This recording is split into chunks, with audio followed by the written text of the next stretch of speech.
Narito na naman tayo para sa isang napaka-sweet at nakakakilig na love story nila Kalingap Edu at Ate Viancy. Mo ay aking makilala. Sa pagpapatuloy ng ating love story ay punong-puno na naman ang vlog na ito ng kilig moments ng dalawa.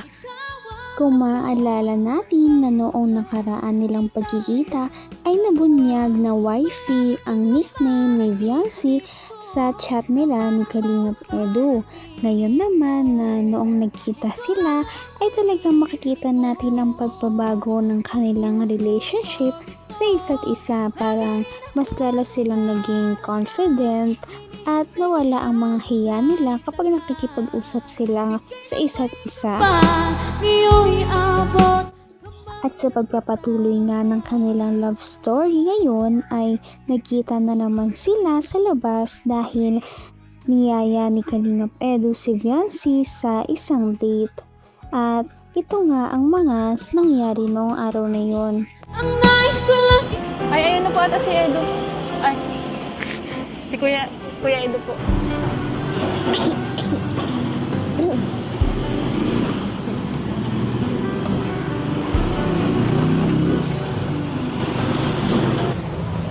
Ano?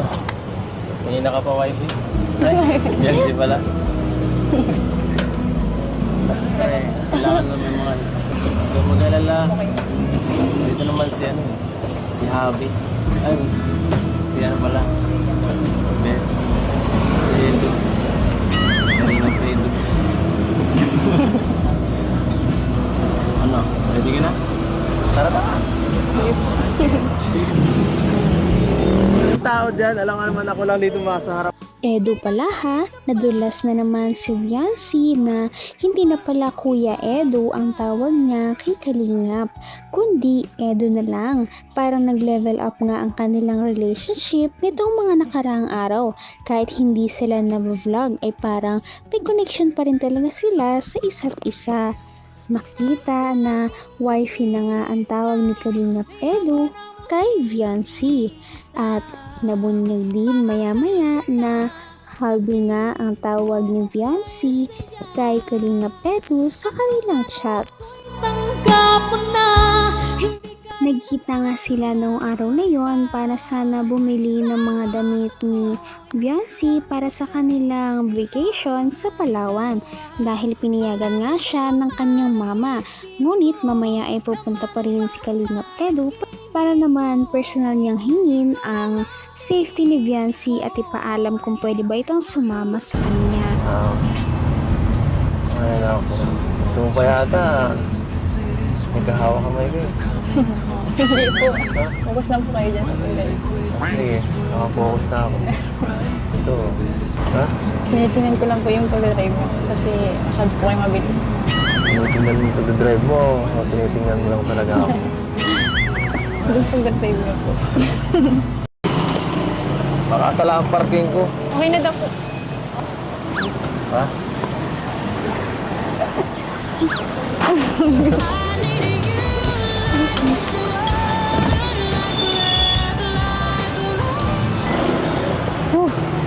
Okay na nga.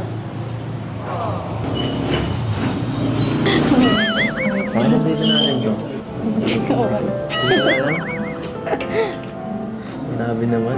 Nililimutan mo mga sandali. Na anong oras na rin sila noon nung nagkita sila ay talagang nakaramdam na rin sila ng gutom. Kaya naman, nag-drive muna si Kalingap Edu papunta sa kainan upang silang dalawa ay makakain. Napaka-sweet naman talaga ni Kalingap Edu dahil noong makababa si Viancy ay talagang nag-flying kiss pa ito sa kanya. Kaya naman kinilig din si Viancy sa ginawa ni Kalingap Edu. Maya-maya ay umakyat na sila para kumain. Panaginip ko. Ikaw doon nga ay naghanap na naman ang kanilang sweet moments dahil talagang makikita na si Viancy ay parang nagiging komportable na kay Kalingap Edu dahil sinabi nito na okay lang daw na wala silang mabili na gamit para sa Palawan basta kasama niya si Kalingap Edu noong mga oras na yon ay okay na daw siya. Dati may taga-subo ka. Hindi po yun. Ay. Meron ko pang taga-ubos ng ano?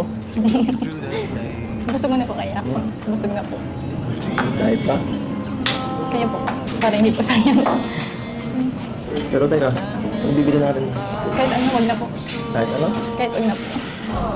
Kahit pumunta ka pa dito sa ano, layo-layo. Sayang. Wag na po yun. Sama ko po kaya. Ano na ako? Gusto mo lang makita, ganun ha? Ang sabi ko po, masaya na po ako nakasama po kayo.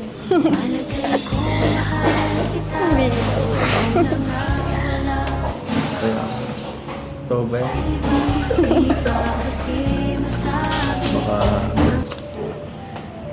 Talagang lumalakas na ang loob ni Viancy sa pagharap niya kay Kalingap Edu at mukhang komportable na rin itong kasama ang binata. Kaya naman maya-maya ay hindi na nga sila naghanap ng mga gamit dahil sabi ni Viancy ay marami pa naman daw siya mga damit na galing sa mga sponsors na nasa bahay lamang nila. Kaya naman napagmasyahan nila na mag-date na lamang sila sa daan. Sabi nila ay mag-ikot-ikot na lamang daw sila at mag-drive-drive habang ini-enjoy ang simoy ng hangin na malapit sa dagat. Pagkatapos nito ay nag-park muna sila sa isang coffee shop para magpalamig at hantayin ang ibang Kalingap boys para samahan sila sa bahay ni Viancy. akin, ganda rin ang view dito. Ayan. Yung mga ngiting yan. Ang ganda. Ang ganda. Mahalaga, magsama lang tayo. Yung ba ano? Tahimik.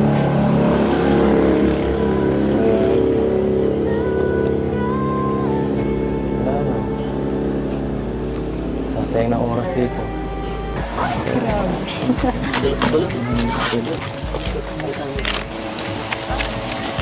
Mike. Tapos, Meron na mong mic? bag. Bag.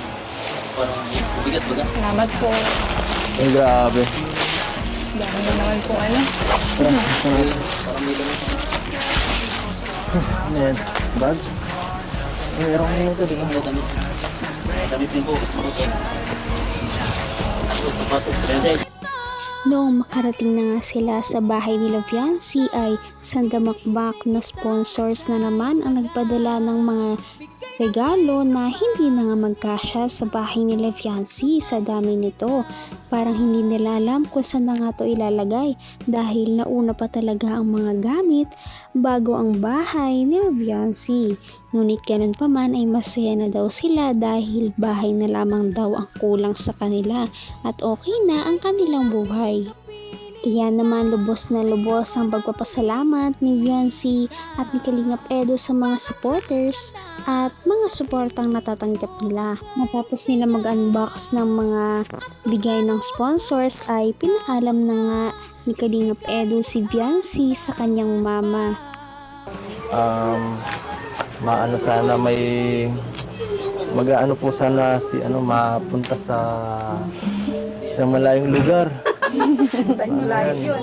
Hindi naman po itatanan, no? Hindi po ano lang, magbabakasyon. Magtutur kami. Sabi na nga. Sabi na nga. Opo, mapunta po kaming Palawan. Okay lang po ba yun? Na Yun no, approve na talaga ang mama ni Viancy na makasama si Viancy sa trip to Palawan ng Kalingap team. Kaya naman bakas ang pagiging masaya ni Kalingap Edu dahil ito ang kanilang first vacation together.